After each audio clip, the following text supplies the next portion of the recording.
Good afternoon, mga lods, mga sir. Tara, LSD tayo mamaya, mga 4. So, yung hindi na natin inabot yung medyo mainit na panahon. So, halos kakagaling-galing lang natin, pero kailangan bumawi sa training at mahirap naman sumabak sa laban ng hindi preparado, ano? So, malapit na ang ating Cebu Marathon, mga lods, mga sir. So, gahol na tayo sa oras at eto, nahawaan pa tayo ng virus. Kaya, ayan, maliligo na tayo, mga idol. At diretso na tayo sa kalsada. Tamang LSD lang ang pa-warm up. So, let's G. So, yun mga lods, mga sir, no? Medyo inatok pa tayo pero paalis na, ano? Medyo masama pa ng konti ang ating pakiramdam, pero tutuloy na natin to kasi gahol na tayo sa time. So ayan, paalis na ako ng bahay at nakabihis na din ako. Fresh yan mga lods, mga sir. So kita-kits na lang sa daan at tamang 1:30 to 2 hours running lang tayo. Depende na kung ilang kilometro ang matapos, mga lods, mga sir. So tara, ingat tayo mga idol. Ayun, mainit.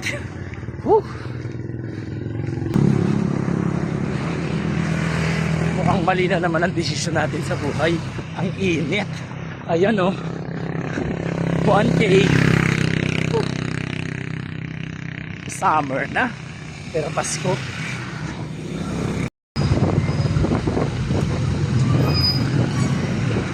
Grabe, mainit na mga lodi. Traffic pa. Dito na tayo sa Naikbayan, mga lods, mga sir. 5K pa lang, pagod na. Tara G.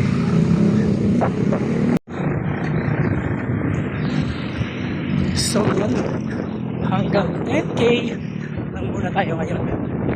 May mga nag-iayaya. Solo lang din pati ako sa bahay, kaya tamang chill muna ngayon at may run pa kami bukas. So ayun, pansin nyo naman, medyo pause pa tayo, no? Hindi pa tayo 100% na nakaka-recover, kaya chill run lang muna tayo ngayon, mga lods, mga sir. So sakto lang tong 10K na run para warm up para bukas na LSD. So kasama ko ang mga taga